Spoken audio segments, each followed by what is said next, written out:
The Struggling Artist Record Club is a vinyl record subscription service where I hunt and curate the best punk and punk-adjacent music out there and mail their record to your door each and every month. Imagine finding your new favorite band from across the country without ever having to leave the house. It doesn't get much better than that. The excitement of discovering new music just got that much easier. As a member of the Struggling Artist Record Club, you are going to receive some of the best music you've ever heard from bands you may never even heard of. Whether you've been collecting records for years or just starting out, the Struggling Artist Record Club is designed specifically for you. And right now, all new members get a Struggling Artist Record Club exclusive along with the monthly selection. So head to StrugglingArtistRecordClub.com, pick a membership, and start building that collection today.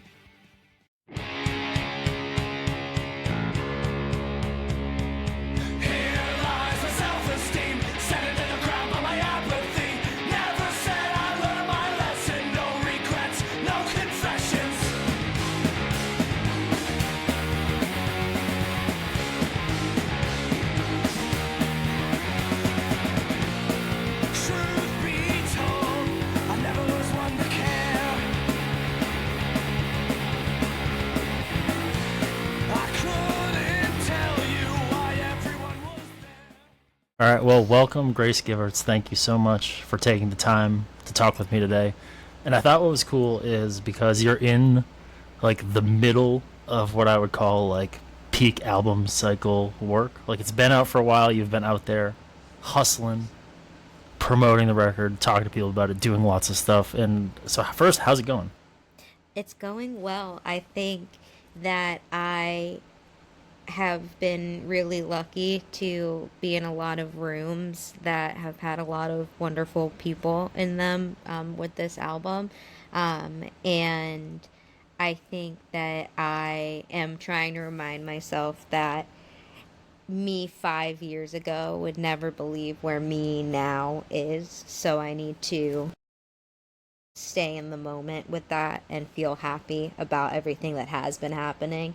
Because I think as an independent artist, it can get really difficult to be like, well, I don't have 5 billion streams. Right. And I don't have $5 billion. When those aren't really the real indicators of success. Like, the real indicators of success have been that I've been able to go to cities that I don't live in, and there have been people who know the words to my songs. That's crazy. That's amazing. Crazy. I cried the first time. Did you have a favorite one so far?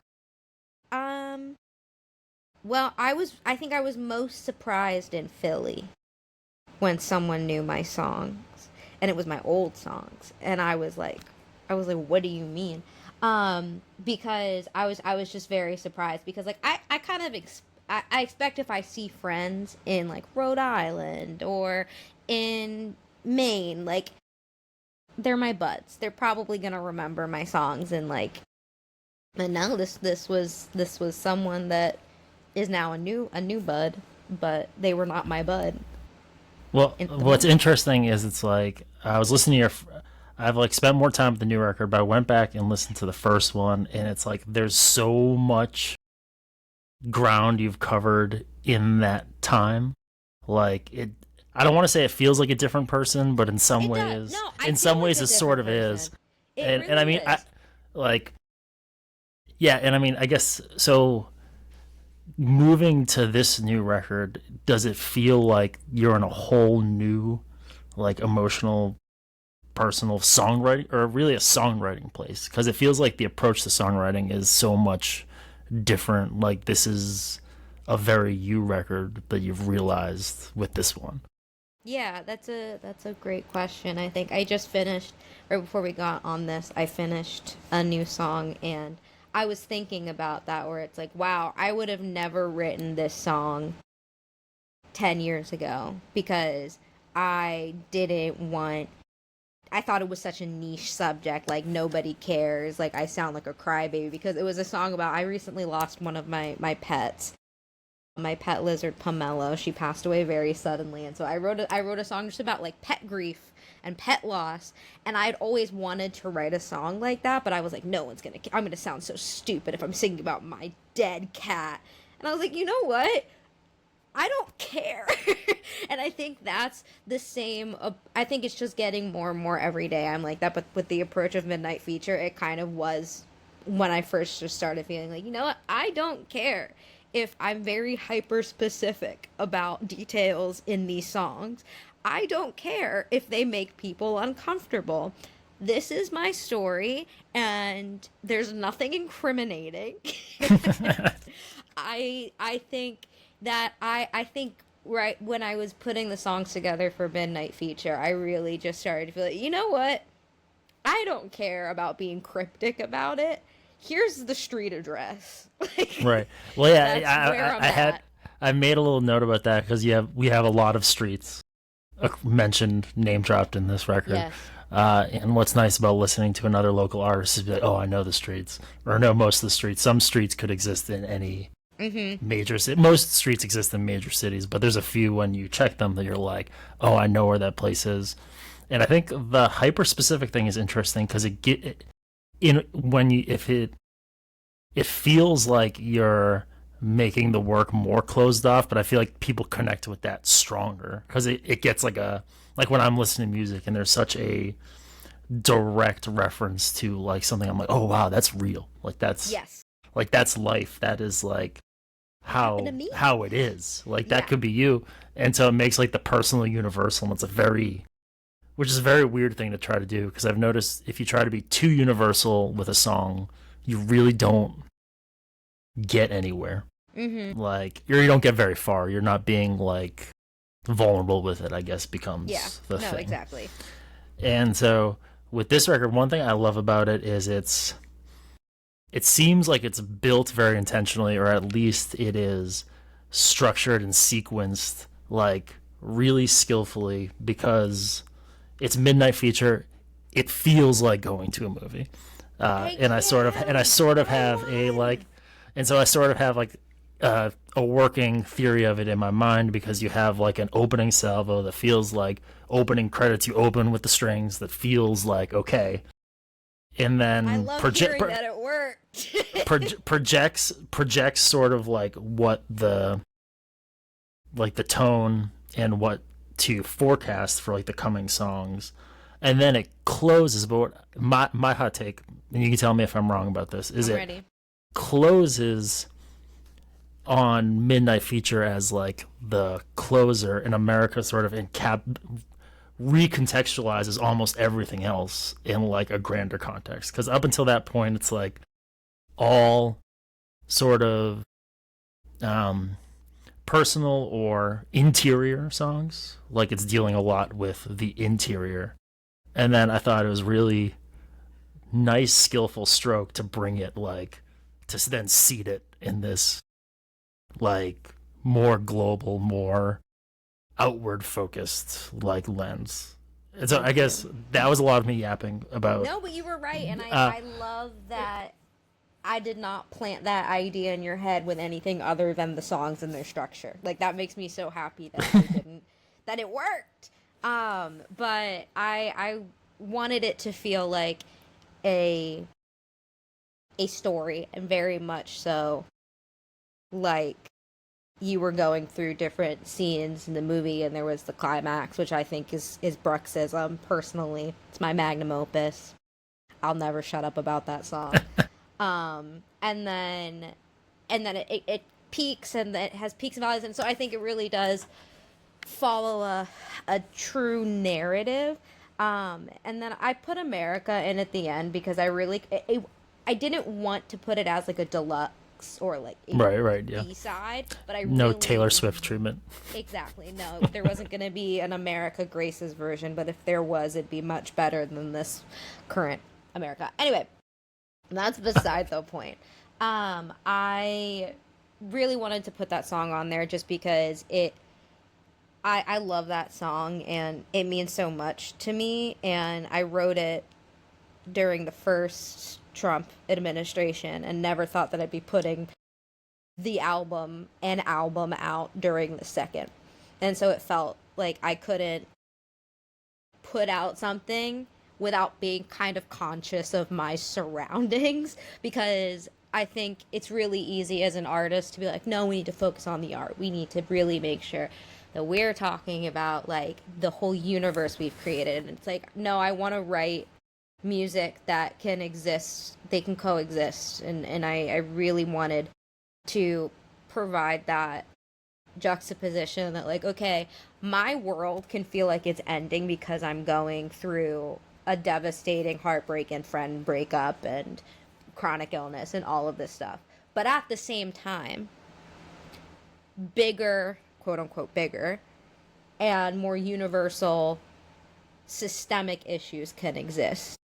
And then that's kind of where America came in, where I felt some guilt around putting out an album in this. Yeah, it's a that's sort of a that just kind of felt like a little bit like a nod at like, hey, don't worry, I didn't forget.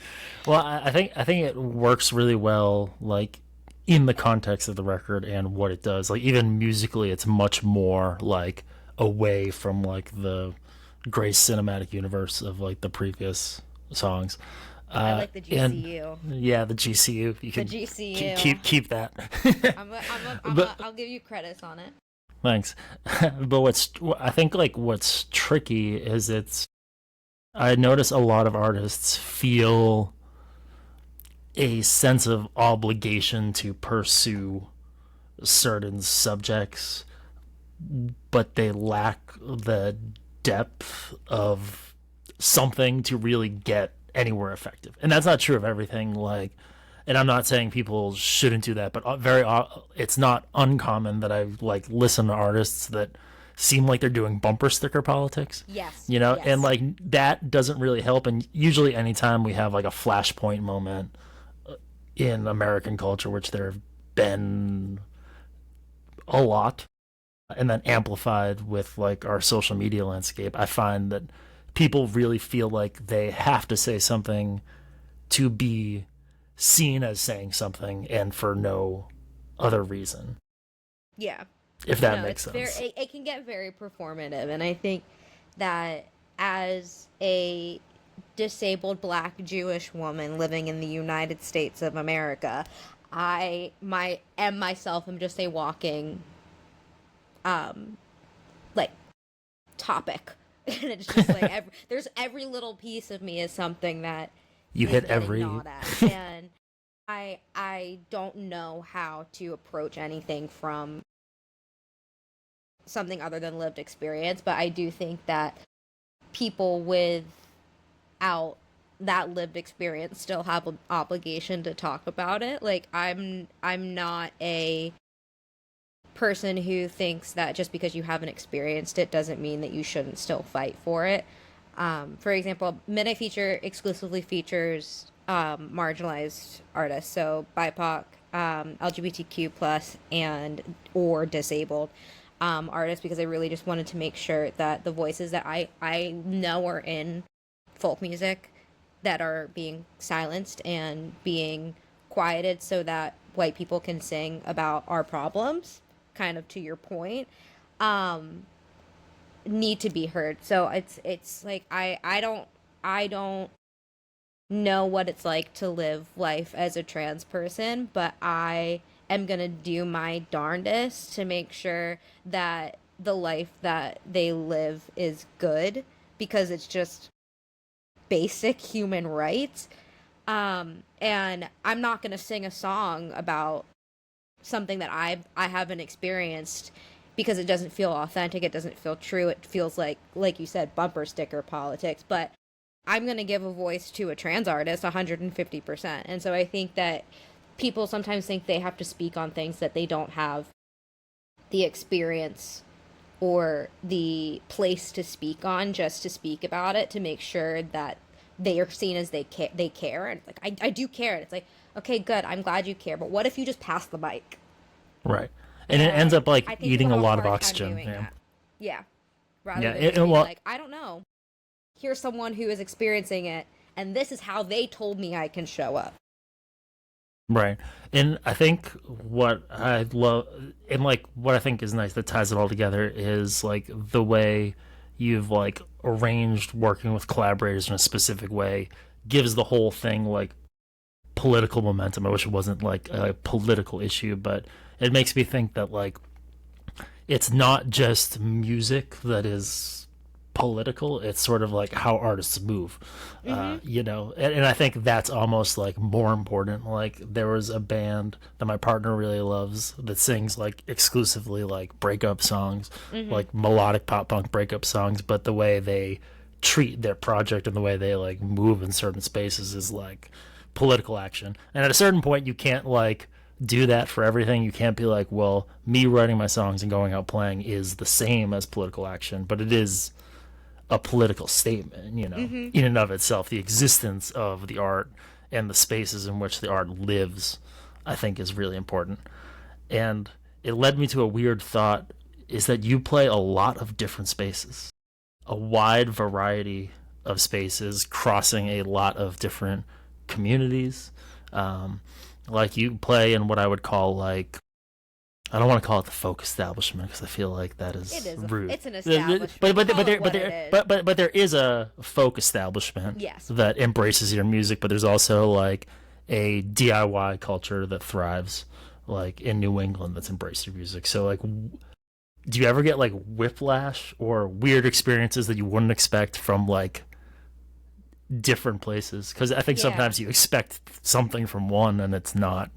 Yeah, no, I had a very interesting experience a couple months ago where I played a show, and there was also a book signing, and I'm not going to talk about the book or anything like that, but it was like a book signing, and there was an author there, and it was all about the Boston hardcore scene.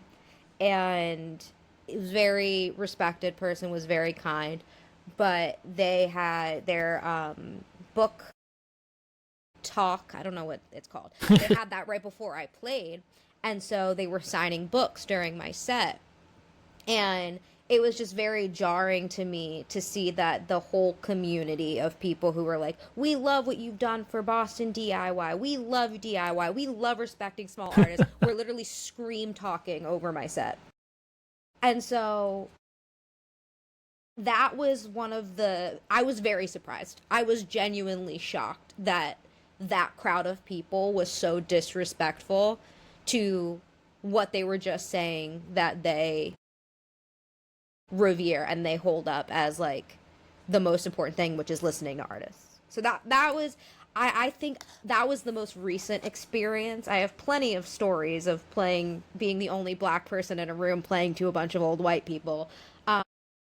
But that is just most of New England sometimes. And my dad's an old white man. It's fine. I love my old white man. It's good. But there's just a level of understanding and kind of shared experience that I thought that I would get from the DIY scene recently, that I was like, hello? Did you lose the plot? It felt like you lost the plot. So there's to a certain extent, like performing out, a lot of things don't seem to ever change. But sort of how have you changed? Like over these intervening years between your first and second albums, you played a lot. So I guess like, have you started approaching like the stage or the proverbial stage in like a different way, or in a way that gives you because I think like even in the best circumstances possible, artists kind of need to have some kind of thick skin to survive, let alone in situations where people are giving them grief for all kind of things, or if like they're the only one in the room doing what they're doing and being how they are. So I guess has that experience like changed for you a little bit, or? A little bit, just because I've gotten more confident. I used to let the way that the audience or lack of audience was reacting to the set really dictate how I moved and how I felt about it. But I have found that if I turn my brain off a little bit if I have a crowd that maybe isn't as interested or isn't as engaged as others, and I just turn my brain off kind of and turn it into a practice session. Yeah, I mean that's And that's what I have to look at it like, because no two gigs are the same and no two audiences are the same, and I love performing because of that.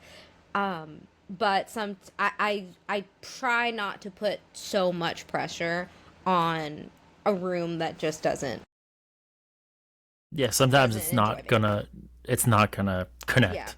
It's You know, and not like, sometimes yeah, I'm not a I think I can relate with a lot of people, and I'm a people person, and I do a good job at that, but I do understand that, like, sometimes people are just going to see a banjo and they're like, I'm good. They're going to recoil. They're like, nah, I'm not even going to, I'm good.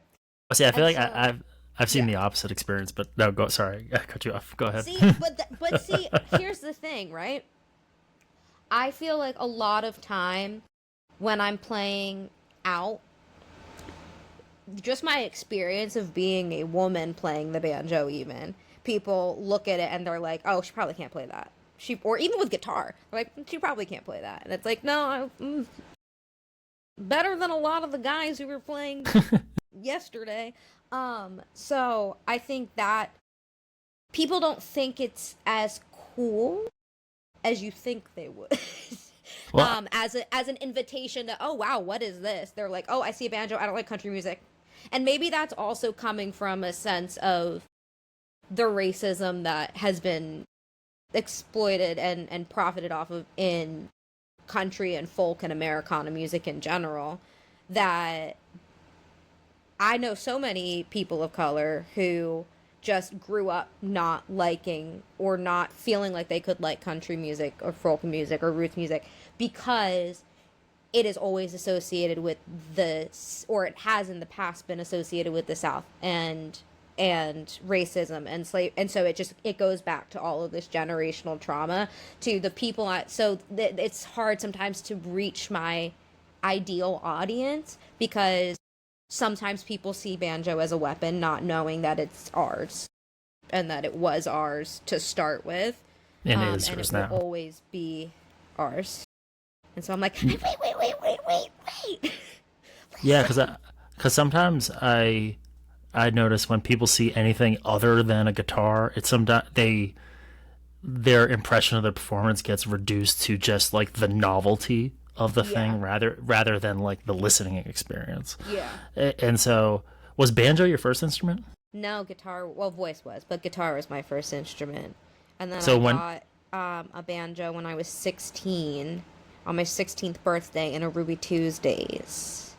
in a Ruby And Tuesdays, in a Ruby Tuesdays, was it a my gift? birthday dinner. Is a Yeah. birthday gift? It was my 16th birthday present. Was a banjo. It's this banjo right behind my head. That one. Nice. And yeah, I wanted it because Taylor Swift was playing a banjo on the Grammys that year, and I said I want one of those. And I had learned 3 words, Mumford and Sons, and I wanted to be and daughter. So I don't have a cool origin story where I mean, that's kind I of cool. walked in. But no, but I feel like when people are like, oh, how'd you learn the banjo? They're like, oh, I got one from my great uncle who was in the war. And I'm like, nah, I got mine from in a Ruby Well, Tuesdays. that's almost more folk music though, because I think people have this impression, or they really want to see folk music as rustic, I guess, Yeah. quote unquote. So like the more old time, the more in the woods. Like if a dude's playing banjo and has like overalls, they're like, oh my god, and they have like a sense to like fetishize it in Yeah. a weird A way, little and bit. and, No, and you're it's totally or right. or sometimes a lot of it, but it's like and it's created like a weird shift. Not a weird shift, it's just, but I'm like, folk music is people sitting around playing music. It's like the Yeah. music of the people, and so it's like the marketing shift of like the back half of the 20th century to like it's sort of bizarre. So it's like I when I'm listening to what you're saying, it's like you get up there as a woman playing a banjo, and it's like, yeah, because what people have been programmed to like expect a certain thing from a banjo, even musically, like to apply a banjo in like on this record a lot more pop contexts. There's like reverb on the banjo. Yeah. Like Yeah, so I guess to me that does sound like a folk story. It's not like without. I think people want everything to be like very backwoods to Yeah. like embrace it. And I think that's a lot of what was Year of the Horse, my first record. I kind of fell into that trap, right? Like I made that record is more traditionally Americana Right. slash folk slash Yeah, it fits into Americana's. boxes. Yeah, And I think I did that because I wanted to play to the people who I thought would care and who would listen. And I was very in my head at that point in time of being just, well, I need to make music that people are gonna like. And then COVID hit, and I was like, I need to make music that I like. And not that I don't, I love my first record. I love my first record. I think I'm so proud of what we were able to do with it, and how much I've grown since then. But there are some areas where I just wish that I had stayed more true to myself and not let the influence of others and what I thought others wanted yeah. impact me so much. And I mean that's sort of like part of the journey. I feel Yeah. like, and it's weird living with your stuff for a long time because I don't know what stage you're currently at, but I find myself going in waves where it's like when I just put out something out, I'm really excited. Then like a year or two passes, then I'm like, oh, I don't know if I did like that good of a job. Yeah. And then much more time passes and I'm like, you know what? Good job. There's something that like endears me to like who I was or what I was doing. Like I'll look back and be like, who did that? Like was that me? Yeah, and it's so like was there like a song where you're like, oh, this is like this new place I'm living in. I cracked the code on the GCU. In the GC, when did I get my Infinity Stones? Is what you're asking. Honestly, I don't know enough about Marvel or anything to really say. I know more than you think I would. Do you go to a lot of midnight features? Well, we went. So this is like totally a sidebar, but it's just some lore. No, that's what I want the lore. We went to go see Spider-Man the Sunday, the Sunday it came out. So it came out on Thursday. We went on Sunday, and my fiance and I were like off the internet. We were like, we're not gonna let it get spoiled. We were so excited. Sold out theater. We got our seats. We got our popcorn. We're good. Literally, we watch the trailers. They all start. They're playing. And then it gets to the point where it's like, you know, when the lights go all the way down. And then the screen is like black, and then it's going like blah blah blah productions, blah blah blah. Fire alarm goes off.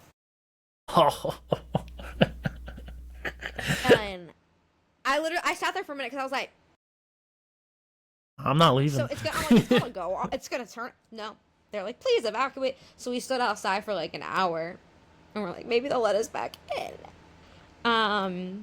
And so they didn't, and we went home and ate our popcorn. Did they give you a bunch of free passes? No. So That's wild. I love going to the movies. So I'm an Oh, you're a member. I'm an AMC A-lister, and if you go to more than one movie a month, become an A-lister. I'm not sponsored by them. Become an A-lister. There's no reason for you to be spending You could get a tickets. sponsorship. I should. AMC You should sponsor me. But no, there's also my secret at the movie theater, specifically at AMC, is the mega bag. So if you order a mega bag, it's 3 large popcorns in a giant Ziploc bag. I don't have one currently, otherwise I would bring it and show you. But it's got three large popcorns in a giant bag with a Ziploc. It's $25, and you can take it home. And it lasts me a week. That's pretty good. That's a lot. That's a lot. And so that's a lot of popcorn. It's not enough. So we went to the back to the movies on Monday. We went Monday night, and we brought the mega bag back because I was like, I'm not buying more popcorn. They did refund my mega bag. So Oh, that's nice. yeah. Shout out AMC. We need AMC. the Grace sponsorship. We make movies better. Like I can't Until think the of smoke anyone. pulls the fire alarm. As to continue the sidebar, when I was a teenager, my brother went to go see Godzilla. I think it was like the 2000s Godzilla, and like the same thing happened. That they got comped tickets, and that was at like what became an AMC. So Yeah. they need to up their customer service But it's not even just like, a little bit. But I didn't even get a free ticket because it was already technically free. Right? Yeah. Like they refunded my $0 ticket. But still, they should have like someone should have been like handing something out to you, and be like, "Oh, we're so Yeah. sorry. Here's some physicality Here's a mega bag. to take home."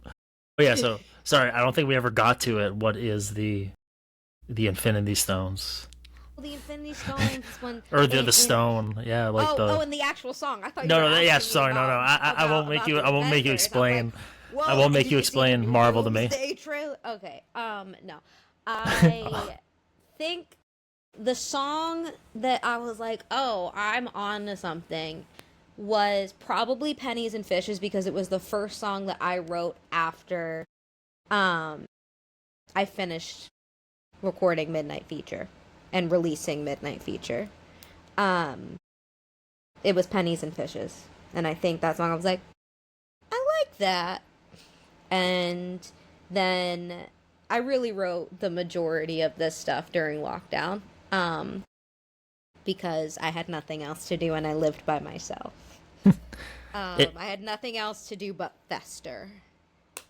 And that is how this album happened, is I festered alone. I mean, that's not, I mean, everyone had a certain approach. I'm still not really over it. It's been like many years now. Over it. Like I'm still like thinking I'm in COVID times in my brain. Yeah, same. Like I am.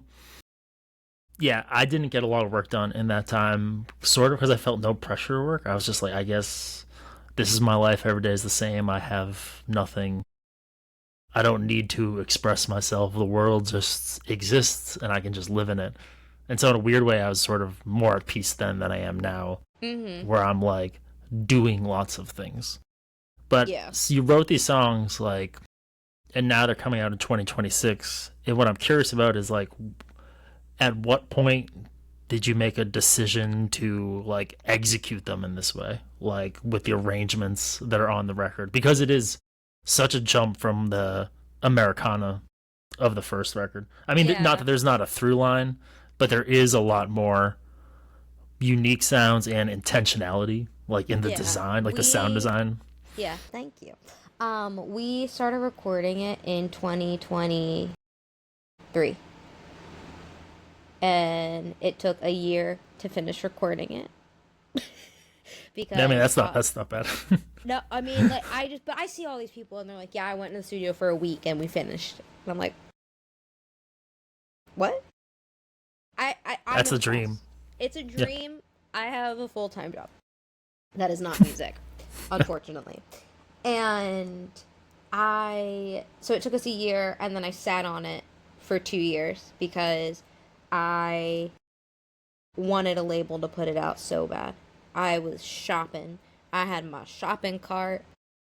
I was shopping, and my cart was empty. And then I just got to the point where I was like, you know what? I already feel somewhat disconnected from these songs.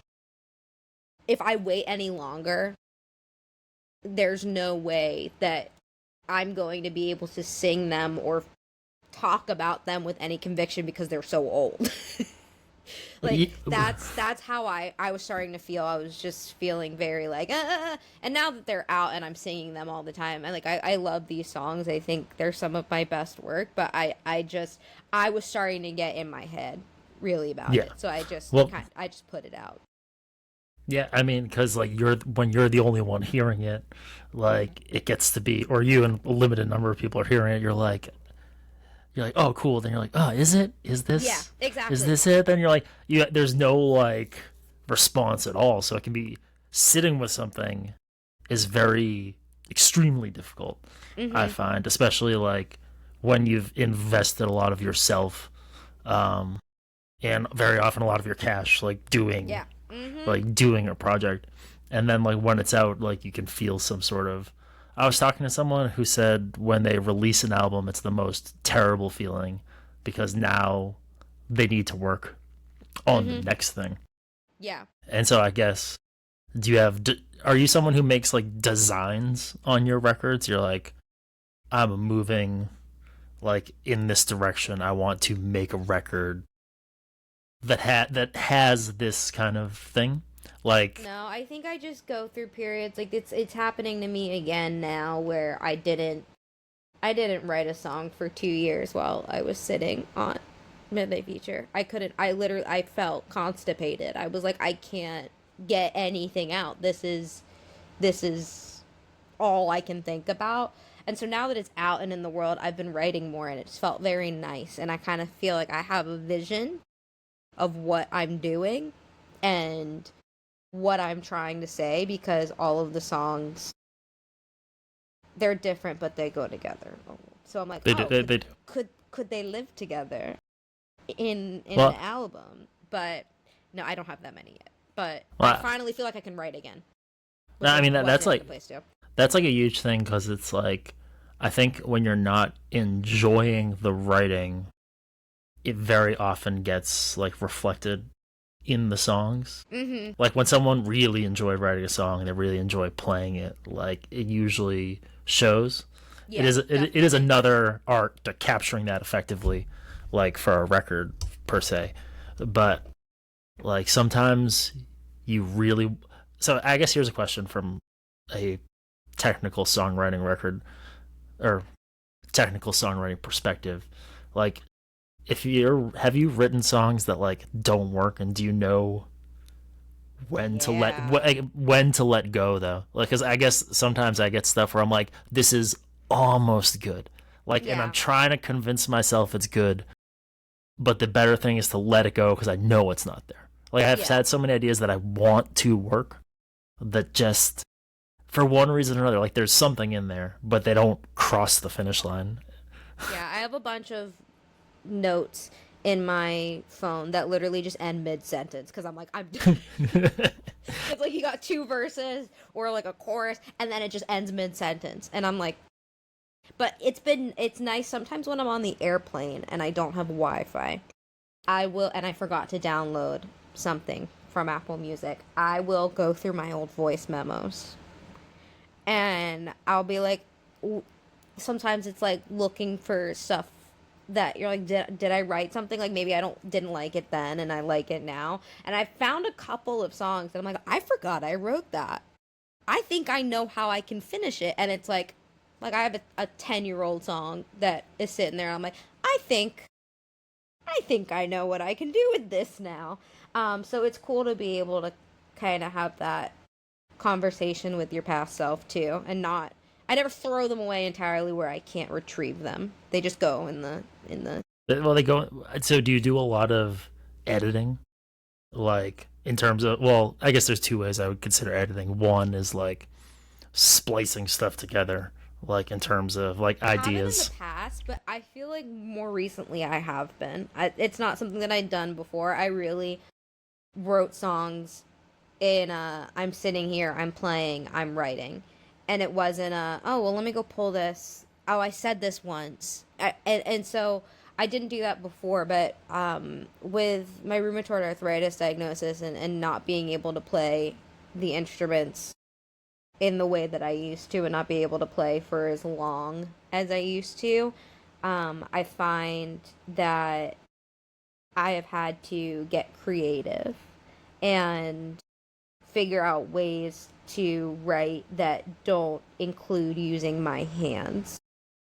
Well, obviously I'm typing, but they don't include using my hands to play, because the way that I write is really I have to be playing something. I can't just sit there and I can sit there and write, but it's not going to be a song. It's not going to be a song. So I've had to play around with it, but I just got an omnichord, so that's been nice. So I can at least have like a note, like I just need something, and I don't know how to play piano, and the droning of the omnichord I think is the answer of like I just need the sound. I need something there to make a melody off of, and that's how I can write. So I don't know if that actually answered your question or No, that I was mean, just that's awesome. I think like sometimes like I like having different instruments around that they're so that can be functional tools. mm-hmm. Like you pick them up just to get something different. And the Yeah. omnichord is very different. It is sort of having like a nice moment right now, which is Yeah. which is interesting, but it's like picking up like an electronic piece of gear after using like acoustic instruments for so long. Like how has that, well, I guess it's too soon, maybe too soon to say. Like when the omnichord record's coming out. I don't know that there will be an omnichord record ever, but Okay, there so it's will be more of like a omnichord on the next record. I can promise you that. But there is also something that I realized with Midnight Feature. My dog's about to throw up. One second. no worries. Finny? I'm gonna mute myself. Yeah, no worries.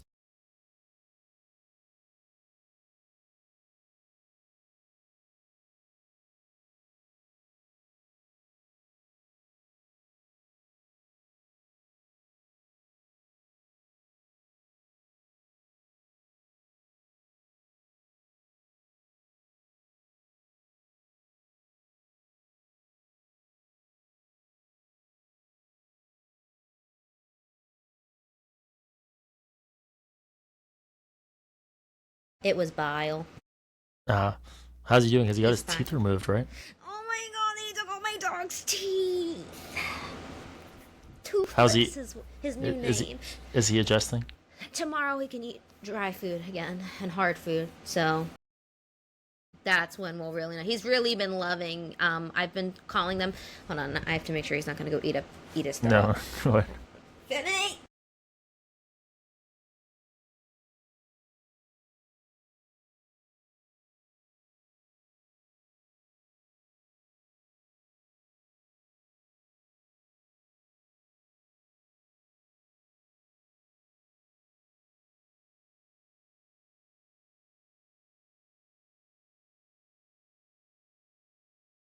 He's my first dog, and I've never had. I never had to think about like when my cats threw up.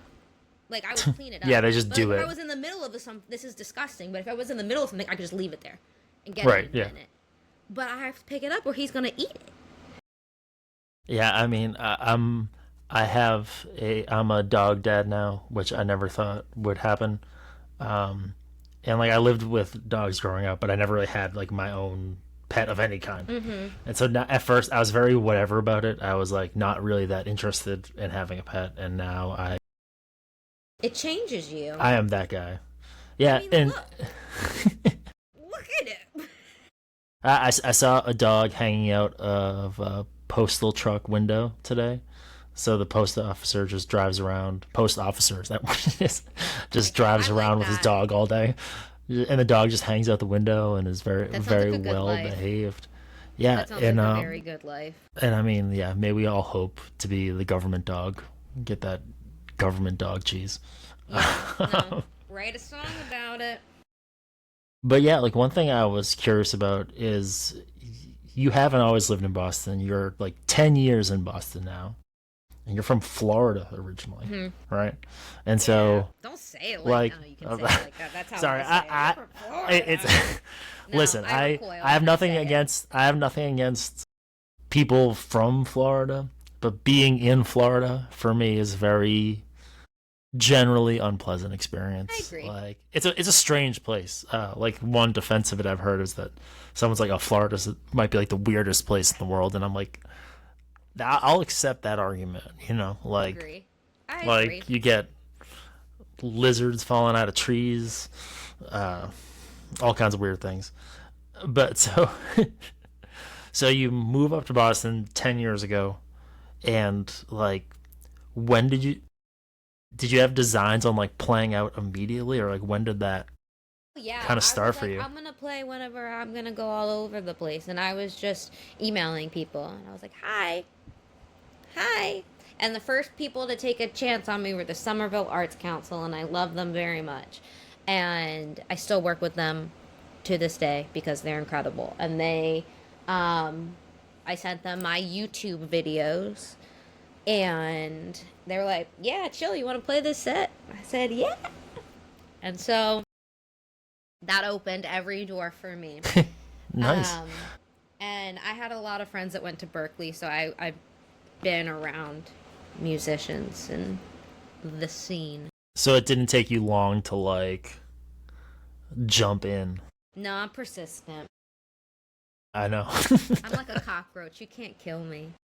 Hey, you know what? Underrated insect. People are very mean about cockroaches. They're much more invasive ones I'd rather not interact with. Mm-hmm. You know, I forget how many billions of insects there are for each human on Earth, but I love bugs. it's a lot. It's a lot. I'm trying to learn and respect the fact that it's just an insect world that we're living in. Mm-hmm. Mm-hmm. We And have nothing on them. It's very strange. So I guess what's next for you for like coming through this year of supporting the record? I know you have stuff coming up. Is there anything specific you want to plug or shout out? Yeah, I'm going to be playing at the Rhode Island Folk Festival on August 30th. I'm saying Awesome. that questionably because I'm making sure I'm telling you the right date. Yes, it is. It is the 30th. Sunday the 30th. Oh, awesome. At 3 p.m. I'll be playing. And then I'm excited. I'm going to my first Americana Fest this year. I'm not playing an official showcase, but I got a grant to go down there from Americana Fest in Salt Lick. So I'm going to go and see my friends play their music and go to some cool workshops. And Brandy Carlisle's the keynote speaker. So That's exciting. I'll be sad. That's awesome. At the Embassy Suites. Hey, that's So, not bad. I mean, that sounds good. excited I don't know about if it's. I'm not gonna I'm staying at my sister's house, which is not the Embassy Suites, but it's fine. It's free. And then at the end of September, I'm playing Black Americana Fest in New Orleans. So that's exciting. Awesome. So I've never been there, so I'm very excited. It's a very amazing city. Yeah. Very strange city. One of my favorites. I love to be strange. I'm from Florida. Oh yeah. Well, I guess it's Louisiana is probably the closest similarity to Florida. Most similar to Florida that I could think of off the top of my head. That. Of places I've seen, it's swampy. I'll be the judge of that. But anyway, so if you're anywhere in America, go check out a Grace Givertz show and check out her new record, Midnight Feature. Thank you so much for coming on, and we will see you around. Thank you. Bye.